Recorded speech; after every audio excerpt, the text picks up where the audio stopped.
সুনামগঞ্জের সদর উপজেলার সুরমা ইউনিয়নের সাবেক ইউপি সদস্য ও বিএনপির নেতা ফারুক মিয়ার বসতবাড়িতে হামলা ও ভাঙচুরের প্রতিবাদে মানববন্ধন অনুষ্ঠিত হয়েছে। বৃহস্পতিবার বিকেলে ভুক্তভোগী ও এলাকাবাসীর আয়োজনে হালুয়ারঘাটে এই মানববন্ধন কর্মসূচি পালিত হয়। এ সময় বক্তব্য রাখেন ভুক্তভোগী বিএনপির নেতা ফারুক মিয়া, জমিরুল নেসা, সেলিম মিয়া, সখিনা বেগম, তাহমিনা বেগম প্রমুখ। মানববন্ধনে বক্তারা বিএনপি নেতা ফারুক মিয়ার বসত ভিটার হামলার তীব্র নিন্দা ও দ্রুত আসামিদের আইনের আওতায় এনে দৃষ্টান্তমূলক শাস্তির দাবি জানান।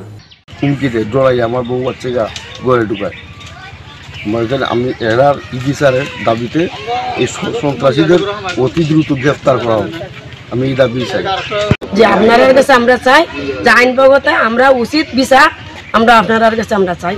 মাহুব লোকে এরা 10 থেকে 15 জন, 15 থেকে 16 জন কিন্তু হাতিয়ার আছে, অনেক মেয়েরাও তারা লোকে সহকারী আক্রমণ করে হামলা দিয়ে আমার বাড়ি দুইটা বাড়িঘর ভাঙ্গিয়া হেমার রান্দা সুলফি ফ্রিজ চাইনিজ কুড়াল লইয়া আমার মহিলারা দৌড়াইয়া মেস্তরি দৌড়াইয়া